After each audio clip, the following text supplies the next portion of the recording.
Hello and welcome to the Pod Well Travelled. I'm Stephen Scourfield, and let's jump right in with the top travel trends for 2024. Number one, well, we've got to start with airfares, haven't we? The American Express Global Business Travel Forecast has a lot of good news in that it says that airfares will soften. The prices will soften, particularly between Europe and Asia and Australia and Asia. The bad news is that they're predicting that fall between Asia and Europe will be about 4% for business class and 3.4% for economy airfare, so it's not much. But it is an indication of that softening, and certainly what we're seeing is inventory coming back, more seats coming back, planes flying, new planes that were being built are now turning up, so we're kind of getting back to a very full service. So with that will come a slight easing in the high prices that we've seen. But at the same time, you have to factor in aviation fuel. I mean, the cost has just gone, through the roof. Anyone who fills up their car will know the cost of fuel. Imagine filling up a 777 and looking at the world situation, the amount of fuel coming out of the Middle East, for example, can be affected by what's happening in the world. So I'm not too hopeful. I think if you see a price, take it. So we've been looking at prices, say, between Europe and Australia of about 2,400 to 3,500 even in economy. Odd little prices coming through, $1,800, $2,000. If you see those, just take them. It's probably not going to get any better. Look out for the growth in premium economy. That's where the airlines are really putting a lot of emphasis now, with more and more seats in premium economy. You'll see a few deals there, but it's the kind of cheap version of business class, but obviously not business class. Look for that, and I think you'll find some nice comforts there. The other thing really with airfares is just to be flexible. Be flexible with dates and times. When you search, look for clusters of dates, and obviously you'll see the cheapest. Still stick obviously with direct or one connections. As soon as you add in more connections, you will reduce the price, but you also reduce the chance of missing flights and having all sorts of problems. So, it's a balance between price and just surety, I suppose. Number two, it's all about culture. Since the pandemic, we've certainly seen this trend in travellers wanting to get more from their travel, more traction, more authentic experiences, meeting more local people. Skyscanner is a meta search engine and travel agency. It's actually based in Scotland, but it's used by about 100 million people a month. You can book flights, hotels, car hires, all that stuff. So the Skyscanner 2024 travel trends report really has some weight, considering, as I say, that there are about 80 billion price searches a day across 52 countries with Skyscanner. And the report shows really clearly that cultural exploration is a big priority for travellers in 2024. I've been talking to someone there, and they say, and I'll quote them, we're seeing a broad spectrum of cultural curiosity in travel. That's from people going to see music, their favourite artists, to foodies looking for food experiences. Throughout the touring and river and ocean cruising, there's been a big emphasis on creating these sorts of new experiences as well. So it all adds up to more value in the holiday, more memory from the holiday. The next trend is really slowing it down. Seeing this, some of us remember, coach touring, 20 countries in 20 days. When you look, it's a good way to take the temperature of this slowing it down is with coach touring, where you now see lots of twos, lots of threes, some fours and even fives, and those are the number of nights that are spent in one place. So even in coach touring, which I say is kind of a thermometer, I suppose, you're seeing a lot of slowdown happening where people have got more free time, so you can kind of use touring as the infrastructure, if you like, and then have your own experiences. Part of slowing it down, I think, is spending more time in a place also reduces the carbon footprint of travel. So even going to Milan and staying there for 2 weeks, really living locally is part of that as well. Virtuoso is a really specialist luxury experiential travel company. And that company has just conducted a survey of more than 2,000 of its top travel advisors in more than 50 countries for its 2024 Lux report. And a third of the surveyed Virtuoso advisors in Australia and New Zealand said their clients are travelling differently or have changed their travel plans to offset the effects of climate change. A Virtuoso spokesman actually told me, and I'll quote them, specifically 82% of advisors in the region said their clients are visiting destinations during off-peak times when weather conditions are typically better. 71% said clients are selecting destinations where weather conditions are less extreme, and 30% said their clients are travelling more sustainably to reduce their carbon footprint. So once again, I kind of put this in the whole slowing down and getting more traction, getting more authenticity out of our travel.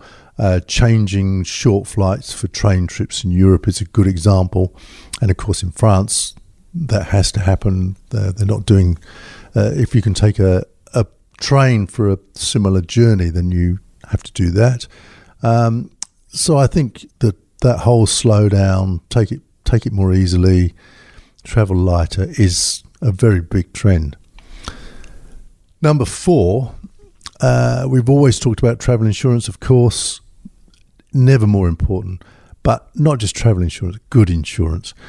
I've just been talking to someone who was on an Inside Passage cruise with their wife. His wife got pneumonia, was taken off the ship, looked after in Juneau, went to Anchorage, went back to Vancouver and then flew home. Cost 100,000 Australian dollars. It was nearly 12 months before that claim was settled, and they thought they were going to have to sell their house. Just talking with another person in our audience also, $200,000 heart attack in America. 200 people died last year in US national parks. Just also looking at a report from World Nomads, which is a sort of specialist travel insurer, which we can all use, but it's just done a poll of its customers and found that 56% said they felt they'd been in some kind of danger while travelling, and 42% said they don't have any plan for what to do if something goes wrong. So insurance is a really big thing. We've seen natural disasters, we've seen earthquakes. I was caught in the Morocco earthquake. We've seen volcanoes, and then we've seen, wars and terrorism and all sorts. So I think good travel insurance has never ever been more important.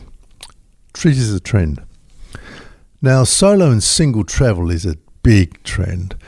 In fact, I was just reading a story in the media this morning about how grey divorces when people get older are a trend, and I've just taken a group from our audience here to India, and we had quite a lot of single travellers on that, solo travels I should say, who are not single specifically because their partners are at home.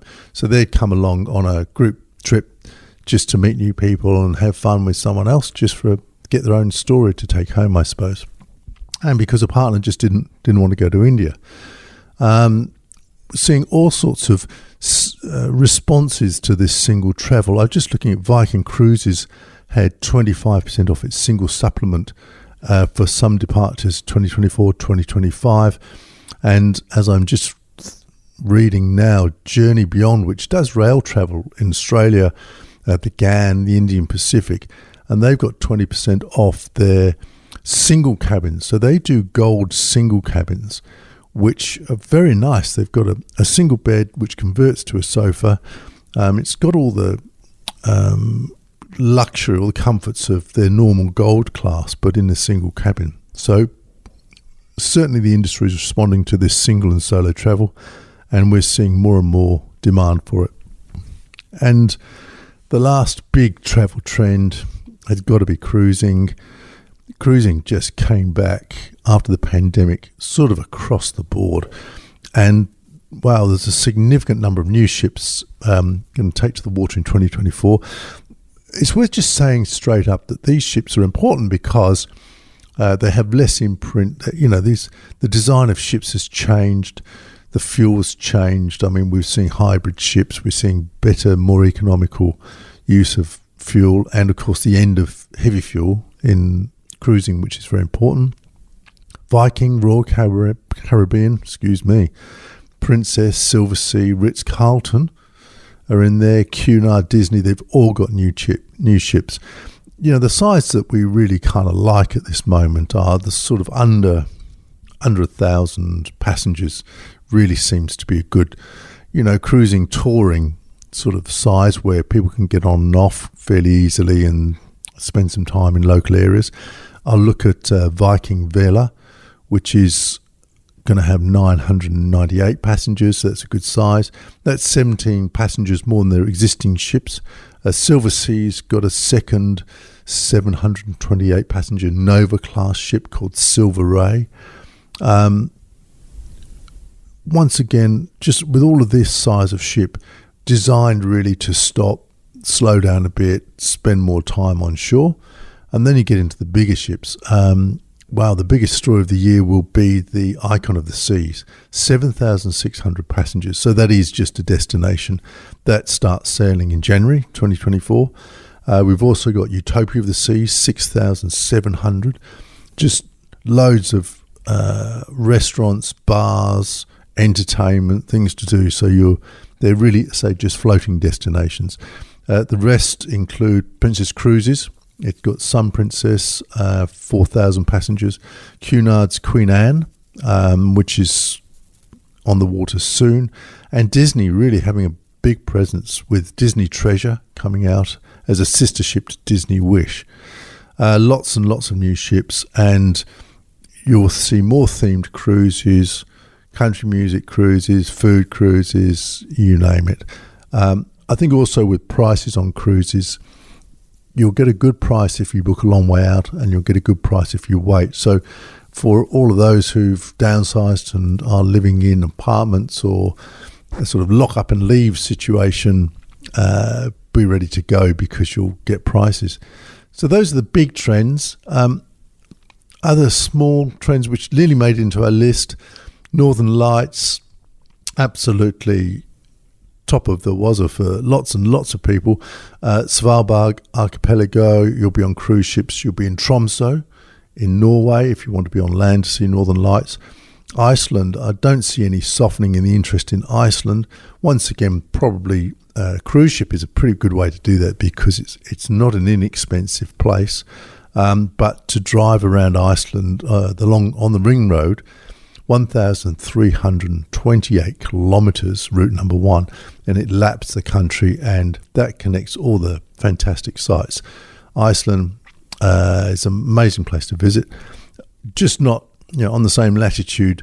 Norway and Denmark, just so much interest there. Once again, the Norwegian fjords lend themselves obviously to cruising. Geiranger, you'll be in the town of Bergen. Very interesting places and very pretty places to visit. And if you want something warmer, just don't see any lack of interest in Greece, which just had a blockbuster year. 2023 was something like 18% up on the same year before. Lots of interest in Greece, and crikey, to spend a bit of time in Athens. I like the old areas in Athens, and then to even jump on ferries between those islands. If you're not going to join a formal cruise ship, then that's a good way to do it. There is a company called Crystal Cruise Lines, which is based there, and we've done a fair bit with them because they spend a couple of nights in port on a lot of the islands. So that's a good way to do that. On Mykonos, I actually just hired a car and did a normal, couple of days looking around the island, and then the ship sailed off with me after that. So that's a nice way to do it. It looks like a great 2024. Everything's coming back to its usual sort of rhythm. Busier than ever. So lots and lots of options. Walking, Japan, cycling, everywhere. We hope that you have a terrific 2024, and maybe these trends apply to you. Thanks for joining us. We'll be back with another episode next week.